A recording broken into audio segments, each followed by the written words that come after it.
Superman fans, to your speeding bulletin for the week April 24th to May 2nd, 2013. A week which saw a new TV spot for Man of Steel, samples of Hans Zimmer's musical score, and the first digital chapter of the Adventures of Superman comic book series. Let's jump in and take a closer look.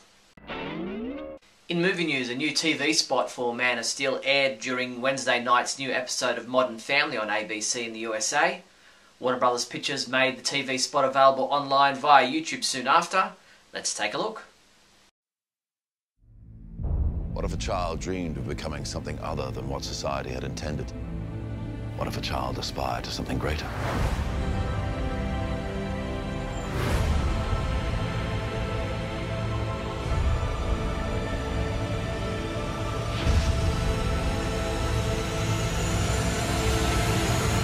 You will give them an ideal to strive towards. Rated PG-13. Experience it in IMAX 3D. Yahoo Movies revealed the final Man of Steel cinema poster from Warner Brothers. The poster shows Henry Cavill in flight streaking above Metropolis, seemingly moving so fast he's barely in focus. Details and packaging images from the Man of Steel soundtrack by Hans Zimmer were released this week, along with 30-second sound samples of all 18 tracks from the standard edition of the musical score CD. The deluxe edition will be housed in a special embossed steel case, contains 24 score selections, and gives fans the ability to access multiple videos showing an exclusive behind-the-scenes look at the creation of the music. In an Ask Me Anything session via reddit.com, Man of Steel screenwriter David S. Goyer answered fan questions about the upcoming movie and which Superman comic books he was inspired by. He said Byrne's Krypton was definitely an influence, but not the only influence. He was also influenced by Alan Moore's stuff, All-Star Superman, Jeff Johns stuff, even the old Kurt Swan stuff. According to VisibleMeasures.com, the Man of Steel 3-minute trailer debuted at number 1 on the film trailer charts with an amazing 13 million views. It's now up to 19 million. At the time of the report, that was 6 million more than the Iron Man 3 trailer, which was released much earlier. While Yahoo Movies conducted an internet poll asking its readers to vote on the top 25 most anticipated movies coming to theatres this US summer, while also publishing their own list and comparing that to the results of the poll. Both lists have Man of Steel in the number 1 position. Walmart has released a TV commercial to promote their partnership with Warner Brothers to give its customers exclusive access to see Man of Steel in theatres nationwide before the film's official release. Check it out. One ordinary family on one extraordinary journey. They're about to get Man of Steel advanced screening tickets at the only place that has them on planet Earth. That place is Walmart. We'll take 3. Enjoy the show. See Man of Steel at your local theater before anyone else. Get in line 8 a.m. May 18th at Walmart. Rated PG-13. Superman fans in the USA can get involved in the Twizzlers Man of Steel promotion. The grand prize is a 6-day trip for 2 people to New York, Chicago and Los Angeles. Head to facebook.com/Twizzlers to get involved. In the Canadian version of the Twizzlers Man of Steel promotion, you could win an Invincible Alaskan adventure. For official contest rules and to enter, visit Twizzlers.ca. TW Steel is the official UK watch partner for Man of Steel, and they're holding a prize draw open to everyone in the UK. You can enter the contest by visiting twsteeluk.com, where you could win the grand prize of 2 tickets to the UK Man of Steel premiere. Lego.com has updated their website to reflect the release of the 3 Lego Man of Steel playsets, along with images of minifigures and build instructions. Some of the playset descriptions could contain spoilers for the movie itself, so head to the Superman homepage if you want to have a look at them. Ruby's Costumes has published a booklet showcasing the range of Man of Steel costumes and accessories they'll be releasing in June. There's quite an interesting collection of costumes and accessories.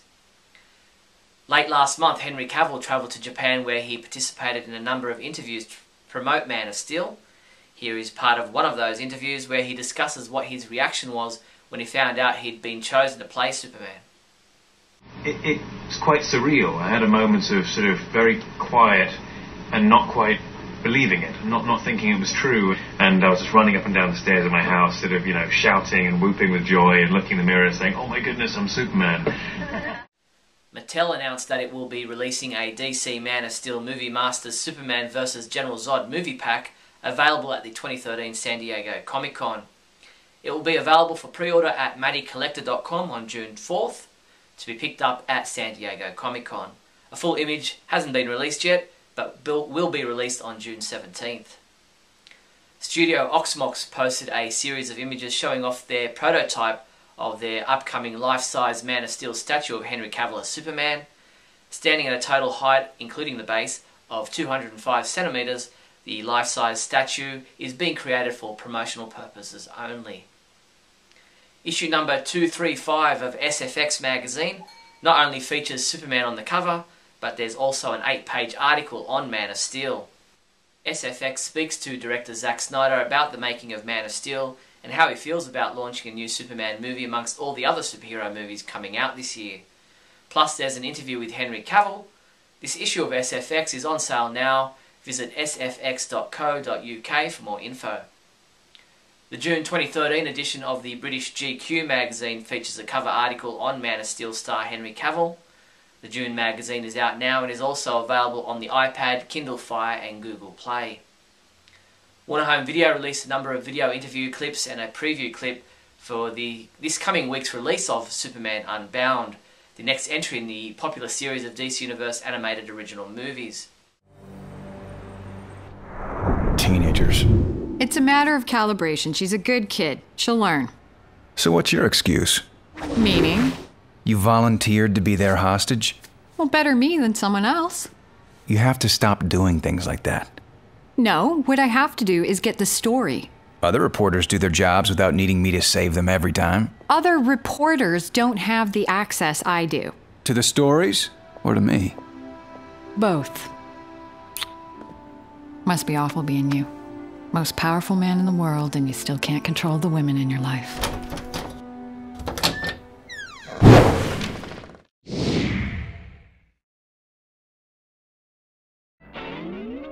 Yes, we have some TV news this week. Best known to Superman fans as Dr. Emil Hamilton in the TV series Smallville, actor Alessandro Giuliani has been added to the list of special guests attending the 2013 Superman celebration in Metropolis, Illinois. Giuliani also has a small role in Man of Steel, playing the role of Sergeant Sadowski. See supermancelebration.net for further details. Terry Hatcher sold off a number of her Superman collectibles in a charity yard sale this week. The actress hosted her 3rd annual celebrity yard sale on the green at the Americana Outdoor Shopping Community on Saturday to benefit the Juvenile Arthritis Association. On offer was some of her old merchandise, including a doll and posters from her days when she played Lois Lane on TV's Lois and Clark.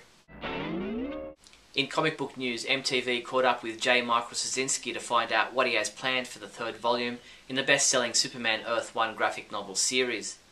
JMS talked about how he's going to be paying off on plot items that were set up in Volume 1, plus he's teased the reveal of the big bad responsible for the destruction of Krypton. To watch the video interview, head to mtv.com. Superman comic books we reviewed this week included Superman number 19, which was reviewed by Adam DeChannel, who gave it a 5 out of 5, saying, "I'm thoroughly enjoying this new direction."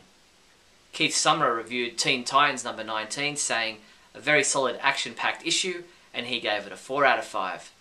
Injustice Gods Among Us chapter 15 was reviewed by Mark Pritchard, who gave it a 5 out of 5, saying, "This was a strong character piece." Mark also reviewed Smallville Season 11 Chapter 44, calling it pretty predictable, and he gave it a 3 out of 5. Superman Family Adventures number 12 was also reviewed by Mark, who gave it a 3 out of 5, saying, "I was underwhelmed by this 12th and final installment." Sean Morrissey reviewed Superman Beyond number 18, giving it a 4 out of 5, stating, "This issue gives us a wonderful view of the kind of heroism we've come to love and respect from the character." Superman comics available this week from May 1st include Adventures of Superman Chapter 1 digital comic has been available since April 29th. Injustice Gods Among Us Chapter 16 digital comic has been available since April 30.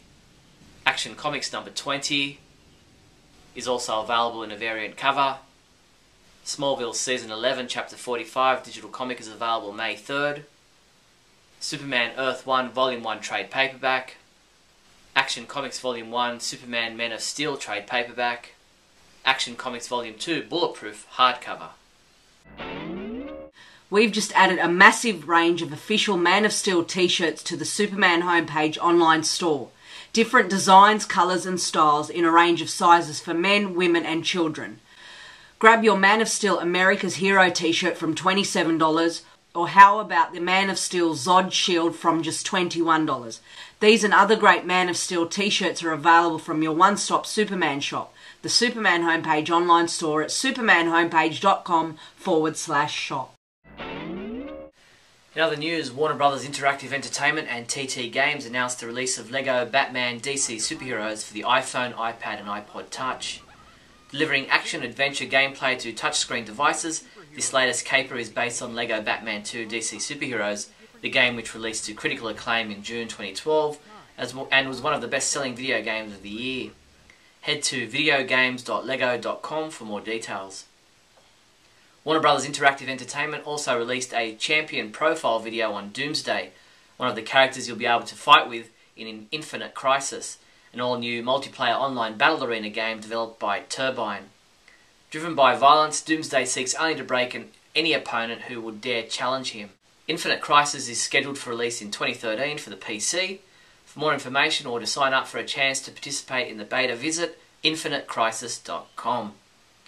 The Superman homepage Super Trivia quiz has been updated for another month.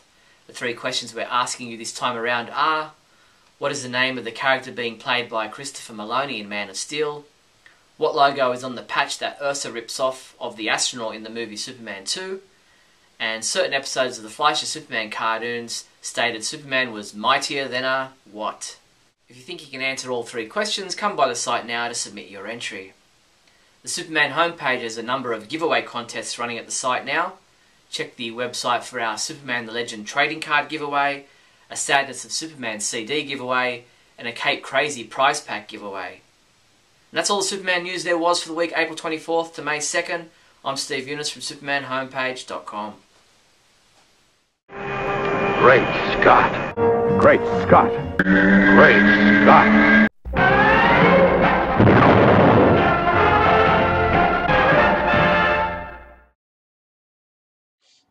Hello everyone, and welcome to another fantastic episode of Great Scott. I'm Scotty V. Thanks for watching. And so, it begins. At least it begins for me. As you notice, I'm wearing a new Man of Steel shirt, even though it's not specifically from the movie Man of Steel. I believe it's one of the images they're using on the new posters for the movie. They just kind of replaced the S with the new movie S, and they wrote Man of Steel on it. But I'm not fooled.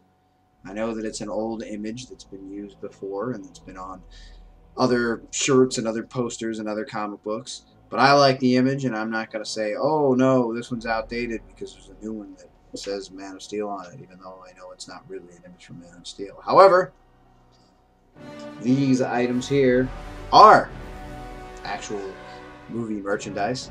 We've got several different figures. We've got Break Apart Motorcycle Superman, which it's 2 pieces of a motorcycle that fit back together, and you can break them apart as Superman and maybe smash Zod with them.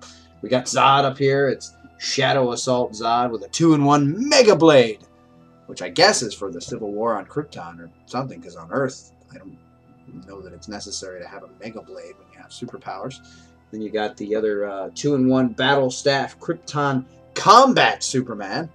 He's in armor, and he's got 2 weapons. It kind of looks like he matches the Zod one, so I guess if you're a kid and you want to, fight against each other, you can do that. And then down here we have the Mega Tire Blaster Superman. He's got some kind of weird, I don't know, thing that has a tire that shoots off of it for some reason.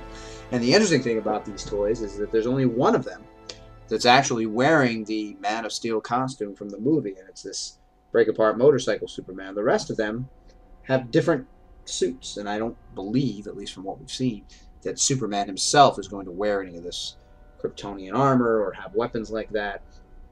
In this outfit, there isn't even a belt type area. It's just completely one piece. But the S is black, and it's on a red background, and he has red cuffs And then, of course, there's Zod. And there's three others, I think, that they had in the store when I was there. I probably should have gotten them when I was there, but I opted for 4 at this point, and probably should have opted out for any, just because I don't know that I need toys, but I was excited and I couldn't help myself, so here they are. There's one that has an all-red suit that I kind of wanted to get to, so I'm probably going to end up going back.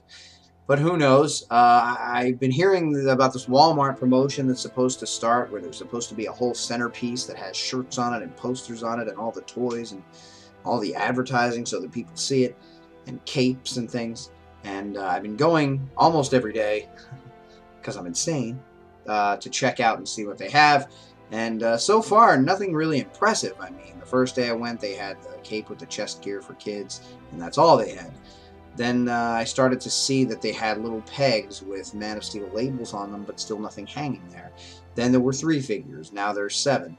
And there are still some empty areas where they're going to be hanging stuff. However, these are just in the middle of the superhero aisle, among the Spider-Man and Iron Man and Megasaurs and whatever else they have. Not in their own aisle, their own kind of separate setup centerpiece type thing, which was advertised as to be the way that Walmart was going to set up nationwide. So I'm not sure if that's something that's going to come about as time goes on, or whether it's not happening at all Walmarts, or what the deal is. But I'm hoping that we get a little more than this. Otherwise, how's anybody going to know that it's going on? Because if you're like me and you're a parent and you're going to a store, you do your best to try to steer your kids away from the toys. You know, if you're going to get bread or something, you go in the way that is closest to the bread. Not only just with kids, but you want to get in and out. And if you have kids are going to be trying to grab everything off every shelf, and if you go near the toy aisle, they're going to want everything that's there. However, if you're a standalone kind of Superman center aisle thing, it's a lot more difficult to avoid, which is the idea. For marketing, you're trying to sell, and obviously with toys, you're trying to sell to kids most of the time.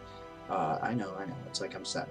I'm going to go with these. But so I think that the centerpiece thing will help sell the movie and help sell the toys much more, because as the kids play with them and they get interested, they'll see the cartoon, you know, when they're watching their Nickelodeon shows or whatever, they'll start to see trailers and things, and they'll be interested. Which brings me to another interesting point that I really wanted to talk about today, and that is that the movie's rated PG-13, and yet these toys are for 4+. A certain Superman writer has come out and written an opinion piece where he is begging the movie makers to make the movie PG, because they're ruining the fabric, the family type nature, the wholesome qualities of Superman by making the movie PG-13.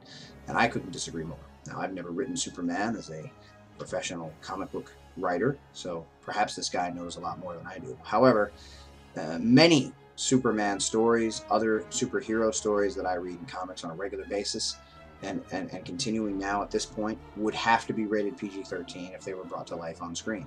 The reason for it is generally written right in the little subscript when they tell you the rating. It's for intense scenes of action or violence. It's for scary situations, and not necessarily because Superman's going to be nude or cursing or tearing people's arms off. Anything I've seen in any of the promotional materials so far leads me to believe that this is going to be a Superman that we want to see. A Superman that's inspiring. A Superman that's doing the right thing because it's the right thing to do. And is helping because he wants to help people. And his altruistic nature leads him to do that. Being raised by the Kents instills a certain value in him. But he's also naturally inclined to do the right thing. And he's going to be this moral compass in the darkness. He's going to be this shining beacon of hope. He even says it right in the very trailer, that his symbol, which, as Lois states, is an S on Earth, means hope on his planet. I don't think it could be stated any more positively that he is going to be that symbol of hope that we all expect Superman to be. And while this movie may have its darker moments, and while Zod may really truly be threatening and scary and dangerous, Superman will do his best to stop him and do his best to stem the flow of violence and destruction. You know, a movie's rated PG-13 because an entire planet, presumably, gets destroyed with hundreds of thousands or millions of people on it. You know, I've always been interested in seeing a Krypton that was a living world, complete with hundreds of thousands of different species and people and buildings and living organisms and everything else that's all going to get destroyed when the planet gets destroyed. Now, the sequence of Krypton being destroyed in the first Donner film was incredible. It's probably the best part of the movie in terms of really gripping tension and seriousness. But then the movie got a little silly. And then in Superman 2, when Zod arrives, he's threatening at points, but for the most part, he's kind of a goofy character with one-liners and really over-the-top acting. I love Terrence Stamp, and I love what he did. But those movies were a different style of film. They kind of made a little bit of a joke about it. It was very light. It was very humorous at a lot of times, which is cool, and humor is good. But I think these movies, even with Avengers or Spider-Man, there's humor in them as well. But, you know, I took my daughter, who was 6 at the time, to see Avengers. She said she wanted to go, so we went. She wasn't scared at any point, but she did get bored a few times. So I think that it's up to parents, when a movie is rated PG-13, to decide what they think based on the advertising that they've seen, based on who the character is, based on what they've read of the movie, or, if you're really unsure, see the movie first and then take your kids to see it. I think most of us are probably going to see the movie more than once anyway, unless we hate it. And I don't expect to hate it at all. I expect to love it a lot. So I don't think it's the end of the world that it's rated PG-13. Is it possible that, aside from what we've seen in the trailers, we're going to see a Superman that's tearing people's lips off or burning their face away with his heat vision? I'm sure it's possible, but I've seen nothing that leads me to believe that that's going to be the case. Instead, what I see is the very extreme possibility that we're finally going to get to see a full living Krypton that is ravaged by civil war and may or may not be destroyed. I assume it gets destroyed. That's the normal expectation that we all have of Krypton when we're watching a Superman-type origin story. But whatever happens, a civil war where soldiers are battling, things are exploding, and they're using beam weapons and things on each other, or mega blades from Krypton, and they're wearing armor. The reason for that is that they know that their lives are in danger. Krypton, not the only destruction in this movie. There's clearly scenes of destruction in Smallville, scenes of destruction in Metropolis, scenes of people running afraid. These are tense moments. These are filled with action. These are adult-type situations that a parent has to decide at what age is okay for their kid to see, and if their own child can handle it at this particular time. My contention is that kids see this type of faux violence on their Saturday morning cartoons, or their, now there's networks that run all day cartoons and superhero shows and Power Rangers. There's fighting and explosions and destruction, but on a lot of these shows, they're silly and they're goofy, and the Power Rangers have one-liners and they're campy.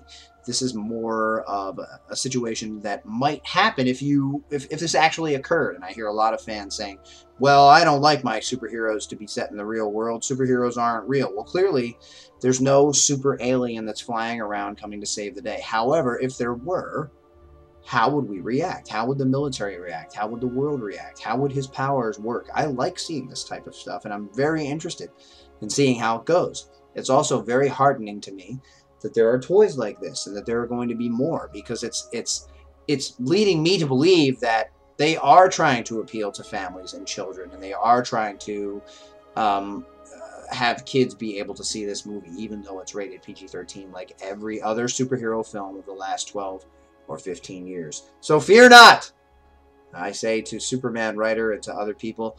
PG-13 is a normal kind of rating, and we're in a technological age now where the destruction can be made to look so real and so terrifying that at points it'll be such that the rating needs to be PG-13. But it's also just a sign of the times in terms of the way the rating system has been. It's a little harder to get a PG rating, and I don't know that they would be going for that. They're also trying to appeal to adults who want a sense of seriousness and who want to see something that really matters. A situation where you really feel like something's on the line, not like a jokey Lex Luthor pulling off his wig and laughing and calling over Otis and being goofy. So I'm looking forward to it. And remember, everyone, always look up in the sky.